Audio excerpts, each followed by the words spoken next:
I've been playing RPGs for decades, losing entire weeks inside these worlds. And honestly, some of these games feel like they were one remake away from melting the internet. We're not just talking about nostalgia here. We're talking about legendary stories, insane mechanics, and ideas that were way ahead of their time, just waiting for modern tech to finally do them justice. So yeah, get comfortable, because these are the 15 classic RPGs that, if remade today, wouldn't just come back, they'd take over everything.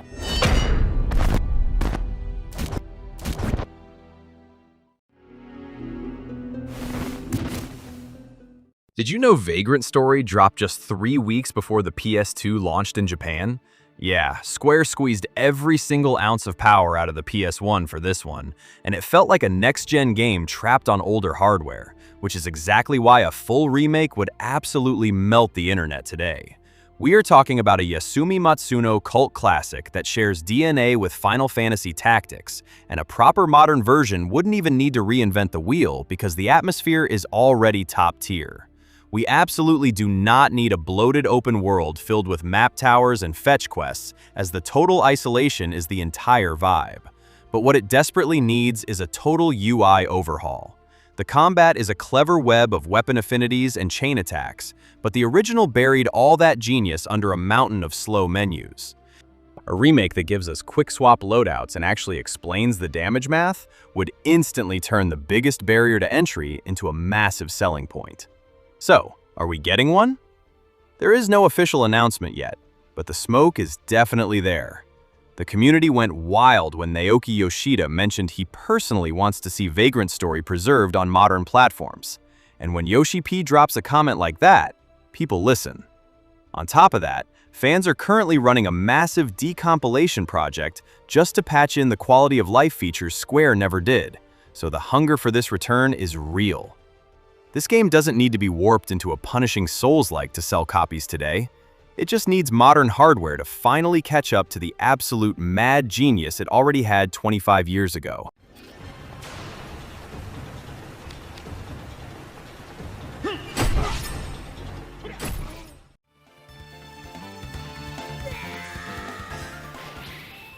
Capcom is basically running a masterclass in remaking the Resident Evil series right now. But before they figured out that formula, they dropped Breath of Fire 3 on the PS1, a dragon RPG that has been locked in a vault for decades. Recently, fans forced it back into the conversation. During the official Capcom Super Elections, the community rallied hard, pushing the classic trilogy into the top 3 most requested modern remakes, with the third game taking the lead. The hype makes total sense once you look at the mechanics. You play as Ryu, a kid from an extinct race who can transform into a dragon, and the dragon gene system is the core hook here. You mix and match different genes to unlock hundreds of distinct dragon forms and experiment with wild combat builds. It plays like a brilliant mechanic a modern indie developer would invent today. Add in a camp building feature at the fairy village and a fishing minigame that easily eats up hours of your time, and the progression loop stays incredibly sticky.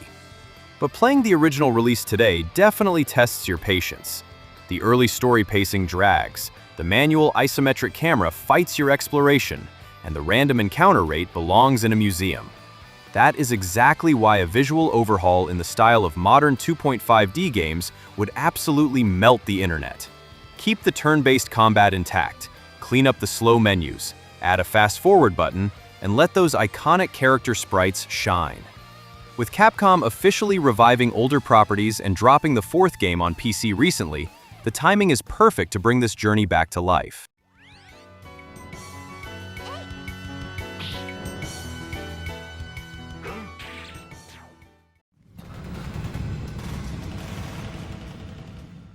Xenogears is a PS1 cult classic, originally pitched as Final Fantasy VII, that kicks off with a regular guy in a quiet village and somehow spirals into dealing with psychological trauma, ancient conspiracies, and fighting gods while piloting giant mechas. The lore is so deep, the localization team probably lost sleep trying to translate all the Freud and Jung references. Fans have been begging for a remake for decades, and honestly, an HD 2D treatment would be awesome. The original already used 2D sprites on top of 3D backgrounds, So throwing that into a modern diorama engine would preserve the soul of the game without needing a massive budget. More importantly, a remake would finally give Square the chance to fix the infamous Disc 2, as back in the 90s, the development team completely ran out of time and money. And because of that, the second half of this epic basically turns into a glorified visual novel. You watch characters sit in a chair and read you a summary of what happened between boss fights. Imagine getting a reconstructed Disc 2 where you can actually play those missing dungeons.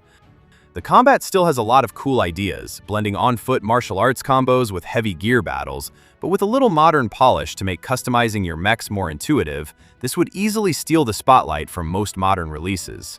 They dropped an official anniversary post in February 2026 that had everybody sweating, and they still pump out premium mech figures, so they clearly know the demand is alive. Even their own shareholders are directly asking for a remaster. The obvious hurdle is that Takahashi is busy over at Nintendo with Monolith Soft these days, while Square holds the rights. But if they ever manage to untangle that corporate web and announce a fully realized version of this cult classic, the hype would be absolutely nuclear.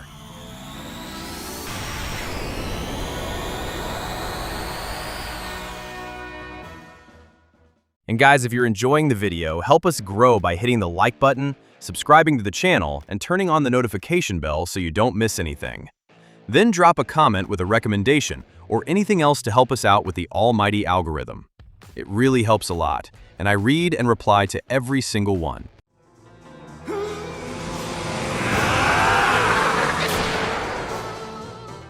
Imagine an RPG where you fight grotesque demons in an alternate 1913 Europe, and your lead character is a sarcastic guy who literally transforms into the monsters he kills.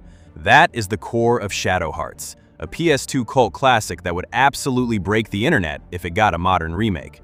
You can easily picture how it would work today, because the recent hype around Clair Obscur Expedition 33 provides the perfect blueprint. A remake would thrive by keeping the turn-based combat and heavily upgrading the Judgment Ring system. In the original, you had to nail timing-based button presses to land attacks, cast spells, or even buy items. Now picture that mechanic rebuilt with modern controller haptics, dynamic camera angles, and heavy hit feedback. It guarantees you stay awake and engaged for every single turn. We already know the demand is massive. Just look at what happened when the original creator, Matsuzo Machida, launched a Kickstarter for the spiritual successor, Pennyblood. Fans threw millions of dollars at it immediately just to get a taste of that specific PS2 dark magic again. Sadly, that project is currently stuck in a nightmare of delays and legal drama, which only makes an official Shadow Hearts revival feel way more necessary. The craziest part is the IP is actually showing signs of life. Universal Entertainment quietly renewed the trademark in Japan a few years back, and that single paperwork filing sent the entire community into a complete meltdown. There are even old concepts for a true third game floating around behind closed doors. A ground-up remake could finally rescue this cursed franchise from licensing purgatory, expand those super short dungeons, and give us a reason to master the Judgment Ring all over again.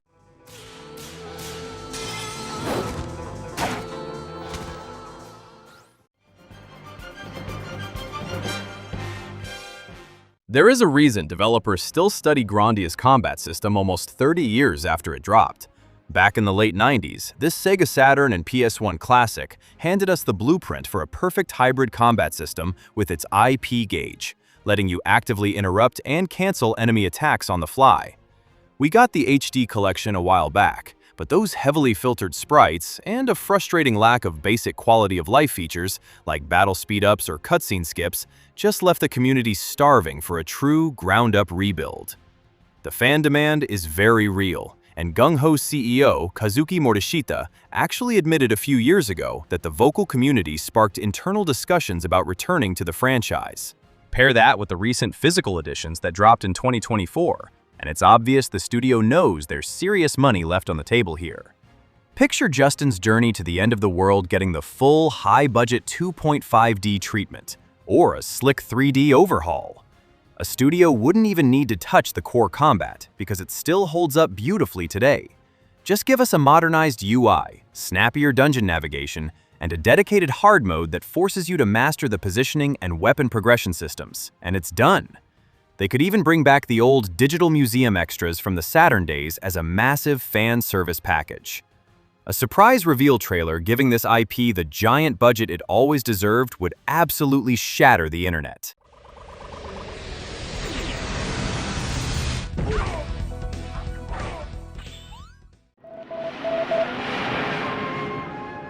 If you think modern shipping wars on Twitter get heated, you clearly haven't seen the trenches of the Dragon Quest V marriage debate.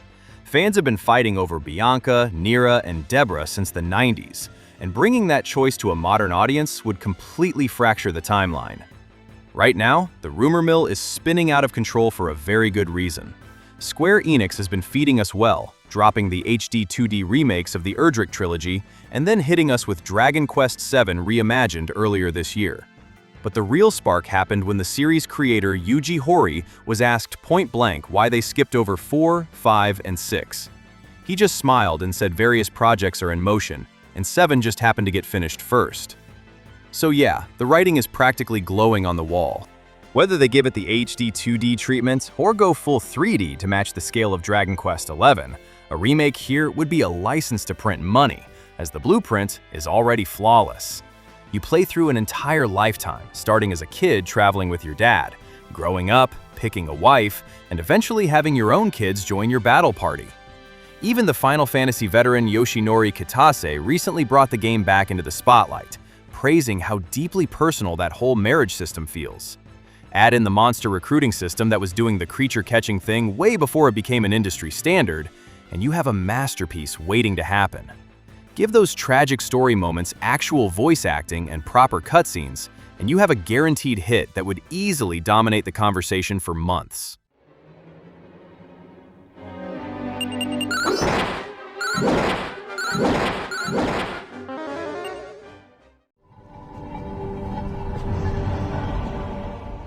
Did you know the creators of Planescape Torment intentionally made the protagonist as scarred and ugly as possible to prove that immortality is actually a nightmare? Now, imagine waking up on that cold slab in the mortuary today, built from the ground up with the cinematic budget of Baldur's Gate 3. The internet would literally shut down, as we are talking about the holy grail of CRPGs. Right now, we only have the 2017 Enhanced Edition, which works great for preservation, but you are still staring at 1999 visuals. There is no official remake announced yet, but the behind-the-scenes whispers are getting loud. Wizards of the Coast recently brought the Planescape setting back to modern D&D, showing the brand is very much alive. Fans are so starved for this specific vibe that modders are building a massive expansion called Blizzard in Bator, aiming for a 2031 release. People are desperate for a return to Sigil. A modern studio taking this on has it easy. They just need to grab those dense paragraphs of text and turn them into visceral, on-screen moments, while leaving the legendary script untouched.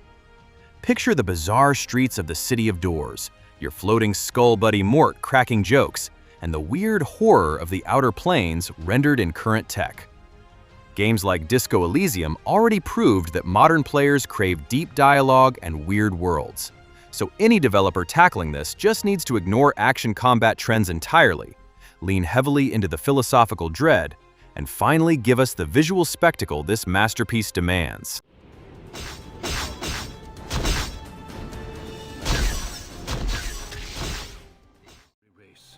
Warriors and mages, barbarians and kings. Ever feel like the RPG genre hasn't quite recovered from the peak BioWare era?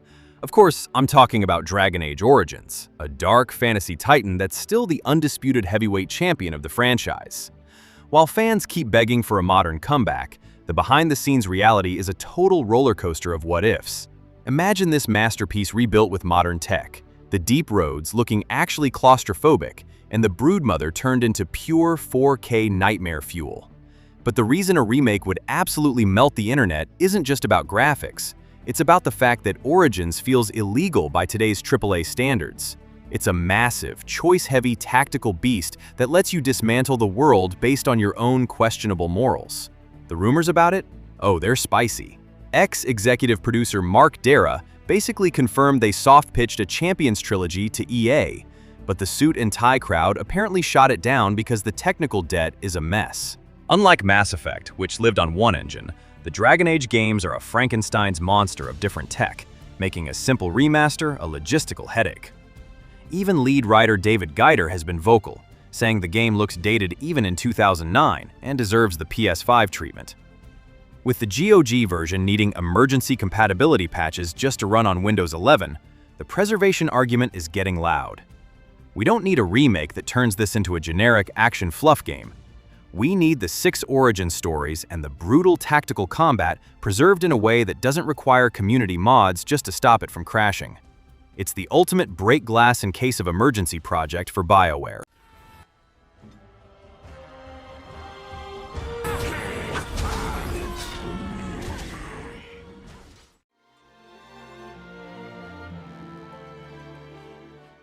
You know a game has legendary status when a simple trademark renewal sends the entire RPG community into an absolute frenzy.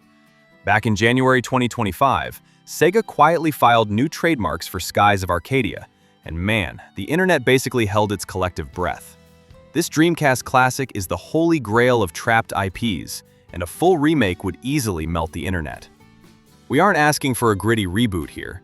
The original pitch of sky pirates sailing galleons across an infinite ocean of clouds still sounds fresher than half the hyper-serious stuff dropping today. But the hype around a potential return isn't just blind nostalgia. Sega is already in the middle of reviving classic hitters like Crazy Taxi and Jet Set Radio, making this the perfect window to bring Vice and his crew back. Plus, the original developer Kenji Haruta has been super vocal online about wanting to revisit this world. If Sega actually pulls the trigger, a modern engine could turn those clunky airship battles into jaw-dropping cinematic spectacles. The blueprint is literally already there. The GameCube Legends Edition was essentially the late Rieko Kodama's definitive director's cut. A modern studio just needs to use that as the foundation, nuke those brutal random encounter rates from orbit, and speed up the ground combat. Just imagine cruising through massive volumetric clouds, hunting hidden bounties, and building up your pirate base without the ancient loading screens. It's exactly the kind of vibrant, optimistic energy the genre desperately needs right now. And if they modernize that crew recruitment system, you are looking at an absolute system seller.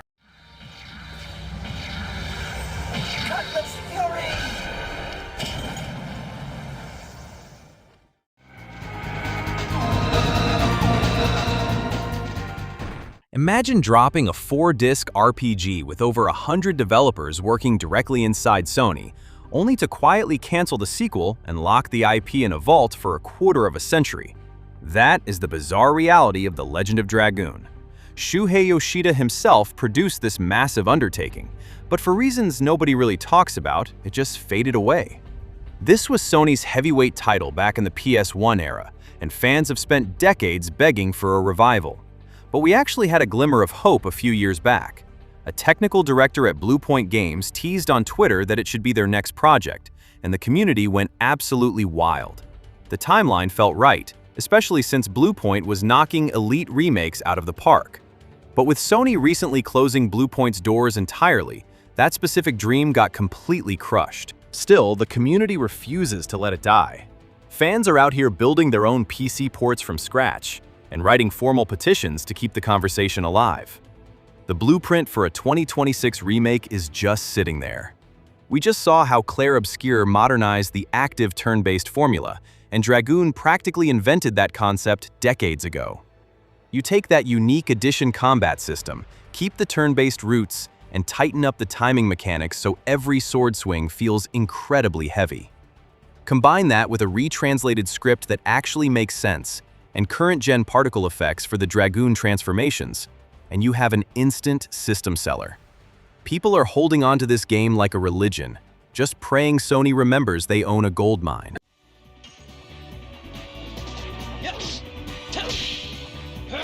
Burning rush.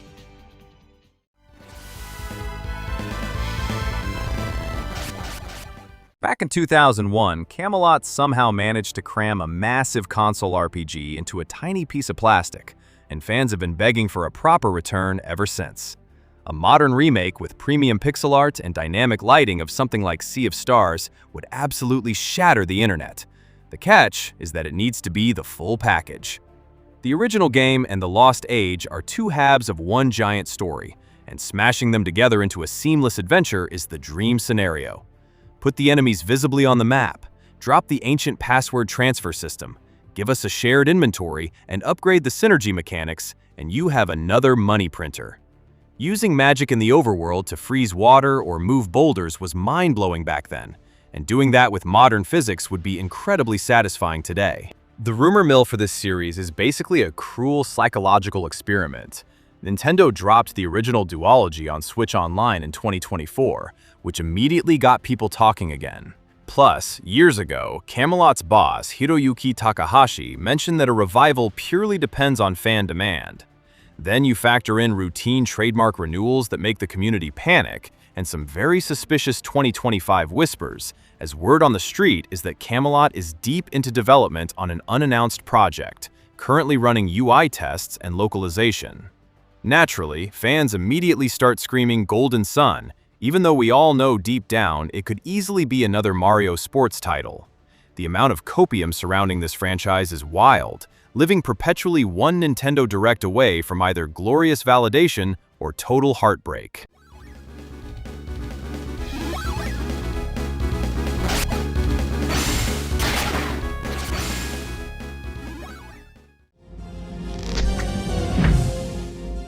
If you want a piece of true RPG history, Ogre Battle: The March of the Black Queen is the SNES cult classic that actually kicked off Yasumi Matsuno's legendary career back in 1993.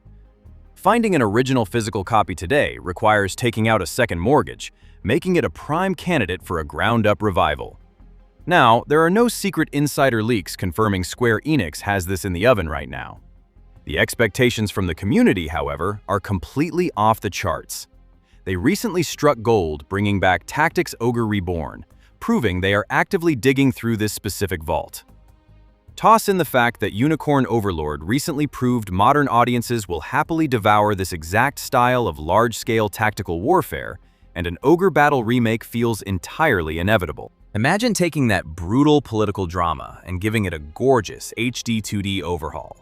A proper remake could finally let us see your reputation meter genuinely affect the world, with liberated cities visually reacting to your army's alignment, and fully voiced enemy generals challenging your moral choices.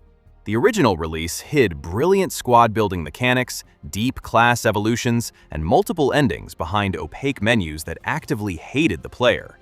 Fixing that with a snappy, modern UI, some serious quality-of-life speed-ups, and a system that actually explains the math behind your unit's chaos levels would be huge. It would finally let players min-max their perfect customized army without needing a wiki open on a second monitor, turning this punishing retro game into an absolute internet-breaking obsession.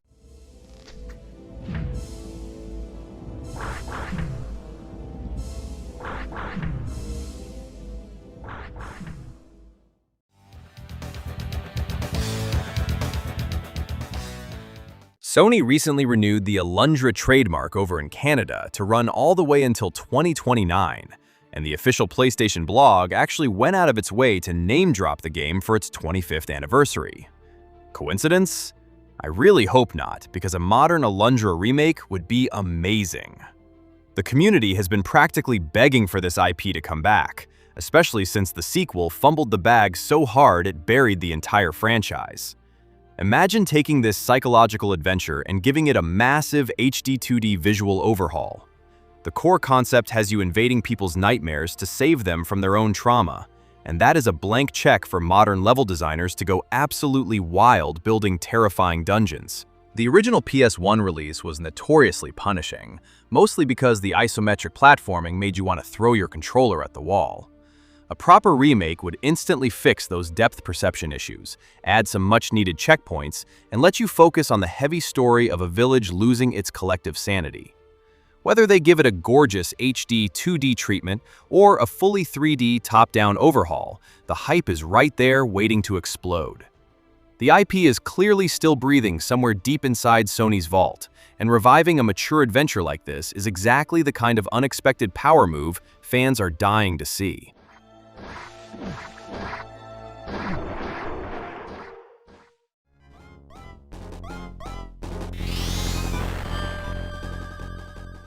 Sega is currently out here handing out revivals to Crazy Taxi and Golden Axe, while their absolute best tactical RPG is just staring out the window from the basement. Back in 1992, Shining Force was pushing the Genesis hardware to the breaking point, with battle animations that were trying to be cinematic way before the tech caught up.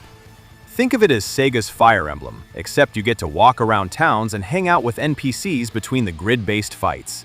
An HD 2D remake of this would be insane. Just picture those iconic attack cut-ins rebuilt with crisp sprites and a dynamic camera. Plus, a modern coat of paint could finally fix the nightmare that is the original inventory system. We just need basic quality of life stuff, like seeing enemy movement ranges without completely guessing. The behind-the-scenes situation is where things get messy, though. A remake feels like a no-brainer, but this franchise is practically cursed.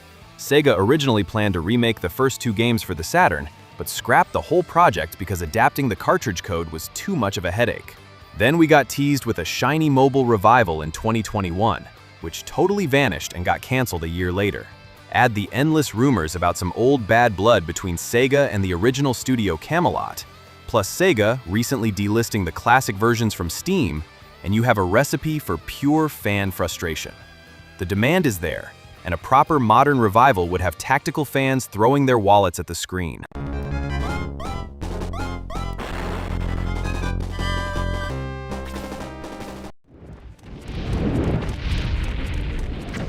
Todd Howard once said the age of a game is part of its personality, and that honestly feels like a very polite way of saying he wanted to leave Morrowind's dice roll combat firmly in the past.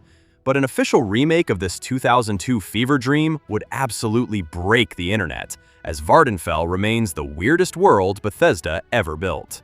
You have giant mushrooms, intense political backstabbing, and a literal god living inside a volcano. Seeing that alien landscape fully rebuilt with modern tech would melt servers on announcement day.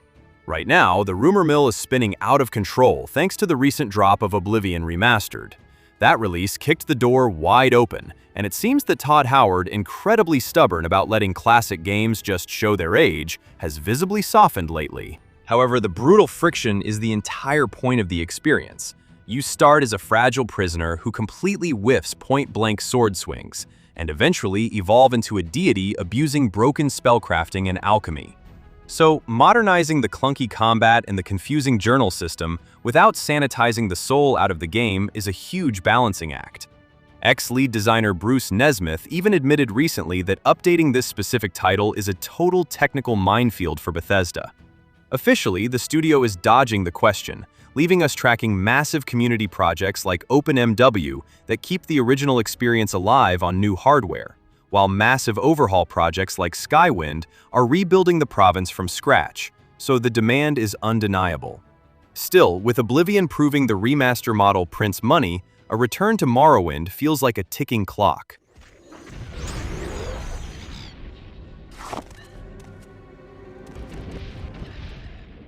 And I really want to thank you for watching until now, for already leaving a like at the beginning of the video, and for subscribing to the channel. I'll be waiting for you down in the comments, and I'll see you in the next video.